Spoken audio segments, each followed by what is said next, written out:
नमस्कार। आज physical education world में आप सभी का स्वागत है। मैं विपिन अग्निहोत्री।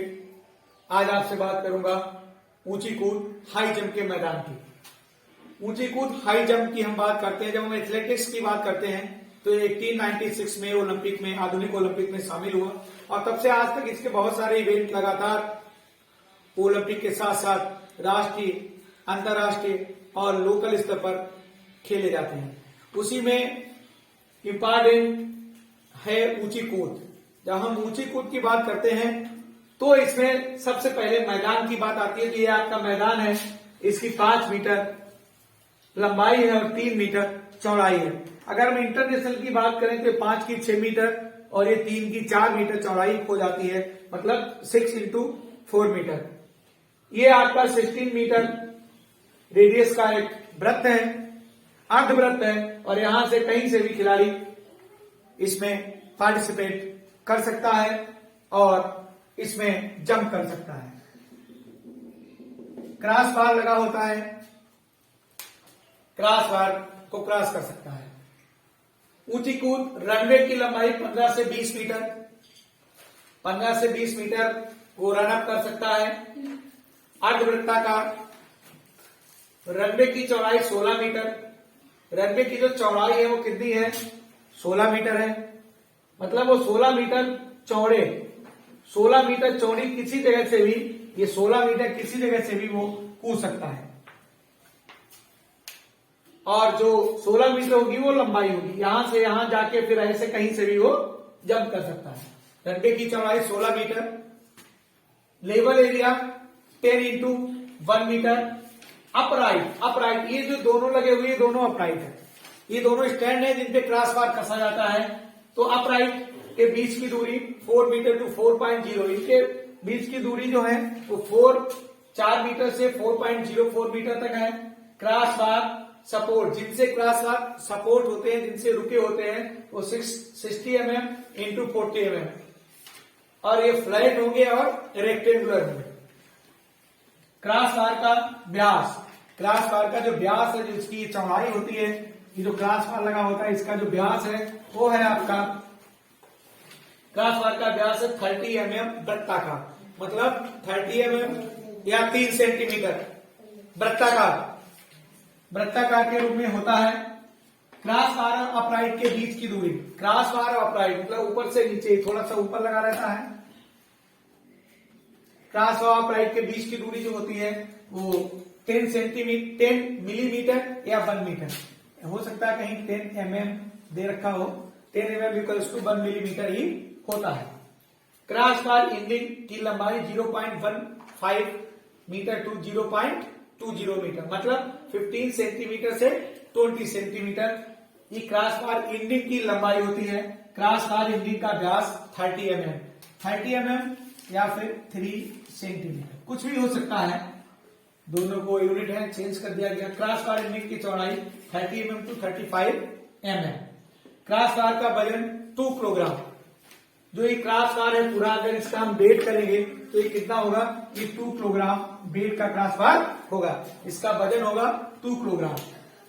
अपराइट टॉप और क्रॉस बार के बीच की दूरी जो है वो 10 सेंटीमीटर, मैंने पहले भी बताया 10 सेंटीमीटर की दूरी अपराइट और टॉप के बीच की दूरी जो है वो 10 सेंटीमीटर रहती है। लैंडिंग पिट, ये जो आपका पिट है 5 इंटू 3 मीटर का होता है, 5 मीटर लेंथ रहेगी, 3 मीटर उसकी विड्थ रहेगी। लेकिन इंटरनेशनल केसेस में ये आपका 6 मीटर इंटू 4 मीटर होता है। बाकी में 5 इंटू 3 में कराते हैं। लैंडिंग एरिया, हाँ, और लैंडिंग मैट, जो मैट पड़ी होती है उसकी ऊंचाई होती है 70 सेंटीमीटर, से ज्यादा ऊंची वो नहीं हो सकती। लैंडिंग एरिया अपराइट के बीच की दूरी 10 सेंटीमीटर, अपराइट की चौड़ाई 50 सेंटीमीटर होती है। और जो जिस टेक्निक से हम जंप करते हैं उस जंप की 3 टेक्निक होती है। Number 1 scissor, number 2 western roll और नंबर 3 फास्टवरी। जो फास्टवरी है सबसे फेवरेट है, जो सबसे अच्छा एथलीट है वो इसी का यूज करता है। एक फास्टवरी ओलंपियन थे अमेरिका के, उनके नाम पर ही फास्टवरी ब्लॉक पड़ी, और वो हाई जंप के बहुत अच्छे, उन्होंने मेडल भी प्राप्त किया और उसी के अकॉर्डिंग फास्फेरिक फ्लाप, जिस स्टाइल से वो कूदते थे उसको फास्फेरिक फ्लाप के नाम से इसको दिया गया। इसके बाद नियम, हम अभी नियम की बात करेंगे। उससे पहले आप फिर से एक बार देख लीजिए, ऊंची कूद, हाई जंप। हाई जंप ज्यादा आपको ये लॉन्ग जंप में तो बहुत कुछ नहीं था, लेकिन हाई जंप में आपको क्रॉस बार, उसके अपराइट, अपराइट के अलावा इंडिंग, डायमीटर, सारी चीजें आपको याद करनी पड़ेगी। ये बहुत इंपॉर्टेंट है, कहीं से भी क्वेश्चन आ सकता है। क्वेश्चन आ सकता है लैंडिंग पिट्टी, जो ऊंचाई होती है, लैंडिंग मैट की ऊंचाई, जो मैट पर इससे एथलीट कूदता है वो कितनी होगी, 70 सेंटीमीटर। लैंडिंग एरिया, ये सारी चीजें। क्रॉस बार मोस्ट इंपॉर्टेंट है, अपराइट के बीच की दूरी 4 मीटर टू 4.04, और ये क्रॉस बार की, दोनों के बीच में यही क्रॉस बार की लंबाई भी हो जाती है 4 मीटर टू 0.44। इसके बाद हम नियम की बात करेंगे, तब तक आप इसको चाहे तो नोट कर सकते हैं। और ये बहुत इंपॉर्टेंट है, LT, TGT, PGT, physical education, और खासकर 9 टू 12 स्टैंडर्ड के जो बच्चे हैं आपके लिए बहुत इंपॉर्टेंट है। हिंदी मीडियम, यूपी बोर्ड और सीबीएसई सारे आपके लिए मोस्ट इंपॉर्टेंट है ये। इनको आप पढ़ सकते हैं और इनको अपनी कॉपी में नोट कर लें, क्योंकि इन्हीं से क्वेश्चन बनेंगे, इससे ज्यादा कुछ नहीं आने वाला। और इसके बाद अब मैं बात करूंगा नियम की।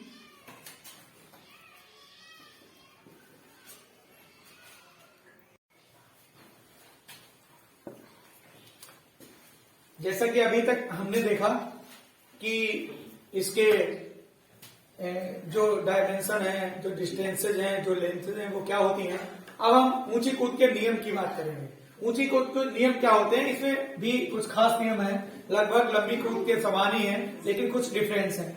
जैसे नियम, प्रतियोगिता शुरू होने से पहले जो जज है वो क्रॉस बार की जो ऊंचाई है उसको पहले बता देता है कि ये क्रॉस बार इतनी डिस्टेंस पर सेट किया गया, जैसे 1.25, 1.75 मीटर इस पर सेट किया गया है।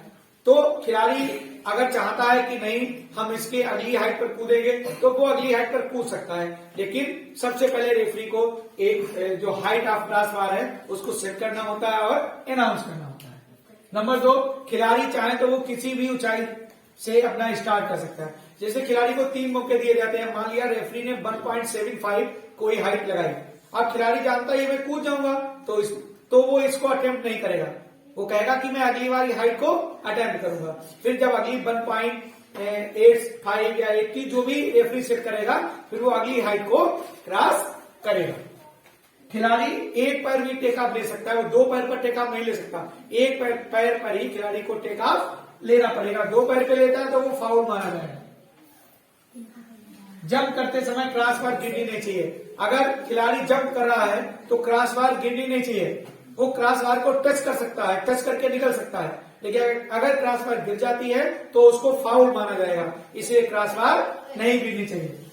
एक राउंड के बाद मतलब एक राउंड हो गया पूरा, उसके बाद जब दोबारा राउंड शुरू होगा तो मिनिमम 2 सेंटीमीटर क्रॉस बार की ऊंचाई बढ़ानी पड़ती है। 2 सेंटीमीटर से कम ऊंचाई को हम नहीं बढ़ा सकते।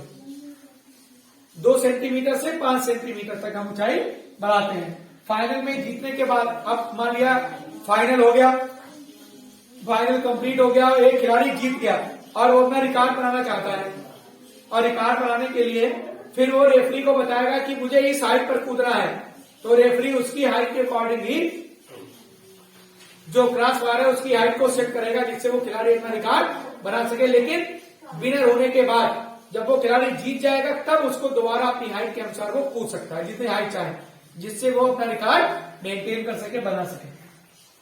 हर खिलाड़ी को 3 मौके दिए जाते हैं, हर खिलाड़ी को 3 मौके दिए जाते हैं, लेकिन अगर वो तीनों मौकों में दी गई ऊंचाई को क्वालिफाई नहीं कर सकता तो उसको प्रतियोगिता से डिस्क्वालीफाई मतलब बाहर कर दिया जाता है।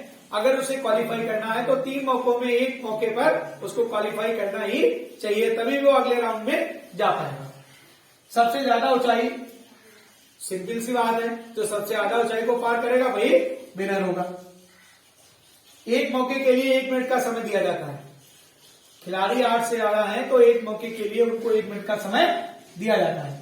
जब खिलाड़ी 3 या उससे कम हो, ऐसा नहीं कि फाइनल में जब प्रतियोगिता शुरू हुई, प्रतियोगिता शुरू होने जा रही है तो शुरुआत में अगर खिलाड़ी 3 या 3 से कम है तो एक खिलाड़ी को 90 सेकेंड मतलब 1.5 मिनट का समय दिया जाता है। अगर मैच टाई हो जाता है, अगर मैच टाई हो जाता है तो ये देखा जाता है सबसे पहले कि कितने मौकों में किस खिलाड़ी ने जो जिस पर टाई हुआ है वो कितने मौकों में उसने अपने जो टारगेट है उसको क्वालिफाई किया है। अगर तब भी टाई रहता है तो उसके बाद फाउल देखा जाता है कि किसने ज्यादा फाउल किया, और ये शुरू से गिने जाते हैं, शुरुआत से ही। यदि फिर भी टाई होता है तो जंप ऑफ के द्वारा उन दो खिलाड़ियों के बीच प्लेस का निर्णय किया जाता है। क्लियर? इसके बाद जज ऑफिशियल की बात करते हैं। कुल जज इसमें भी 8 होते हैं और ये संख्या बढ़ भी सकती है। एक मुख्य जज होता है, एक जज होता है जो फ्लैग दिखाता है, 2 जज मार्किंग करते हैं, एक एथलीट को कॉल करता है। इस तरह से 8, एक स्कोरर होता है, एक टाइम कीपर होता है। और जब अंतरराष्ट्रीय ओलंपिक होते हैं तो उसमें बहुत सारे ऑफिसर्स होते हैं। क्लियर? इसमें लगभग 8 जनरल हम 8 ऑफिसर्स लेके चलते हैं। अच्छा, अन्य क्या होता है? अन्य में कुछ है जैसे जंप। मान लिया जब एथलीट ने जंप की तो जंप अगर फाउल होती है तो जो रेफरी बैठा है, जो जज बैठा है, वो रेड कलर का फ्लैग दिखा देगा कि जंप फाउल हो गई। लेकिन अगर वही जंप सक्सेस होती है तो वो व्हाइट कलर का फ्लैग दिखाता है कि जंप कैसे हो गई, सक्सेस हो गई। अब हम इंडियन प्लेयर्स की बात करते हैं, जैसे तेजस्वी शंकर जो है ये अपने हाई जंप के प्लेयर हैं। मरियप्पन थंगावेलु, ये आपके पैरा ओलंपिक के खिलाड़ी हैं। मरियप्पन थंगावेलु, निषाद कुमार, हरिशंकर, सहाना कुमारी, प्रवीण कुमार, ये सब हमारे एथलीट हैं। क्लियर? हाई जंप के एथलीट हैं। उसके बाद जो बेस्ट रिकॉर्ड है वो तेजस्वी शंकर का है इंडिया की तरफ से, 2.29 मीटर का। ये इन्होंने अप्रैल 2018 में बनाया है और अभी तक ये रिकॉर्ड ब्रेक नहीं हो सका है, ये रिकॉर्ड कंटिन्यू बना हुआ है। तो जैसा आप देख रहे हैं कि पूरा का पूरा ऊंची कूद मैंने आपको बता दिया, इससे ज्यादा ऊंची कूद में नहीं आने वाला है, आप ध्यान रखिए। और सारी कंडीशंस जो भी है उनमें ये सब आने वाला है और आप इसको नोट कर लीजिए और कई बार वीडियो को देखिए जिससे आप आसानी से सबको सीख जाएं। और जितनी बार आप इसको देखेंगे और शार्ट नोट बनाएंगे, लिखेंगे, उतना ही आपको ज्यादा आएगा। क्योंकि अगर हम किसी टारगेट को अचीव करना चाहते हैं तो हमें उसमें अपना 100% देना चाहिए। अगर 100% हम दे सकते हैं तभी हम टारगेट को सेट करें और उसे पाने की कोशिश करें। आज फिजिकल एजुकेशन वर्ग पर आपका बहुत बहुत धन्यवाद। आपने हमारा वीडियो देखा और अगले नेक्स्ट वीडियो के लिए मैं ट्रिपल जंप लेके आऊंगा। तब तक के लिए बहुत बहुत धन्यवाद। नमस्कार।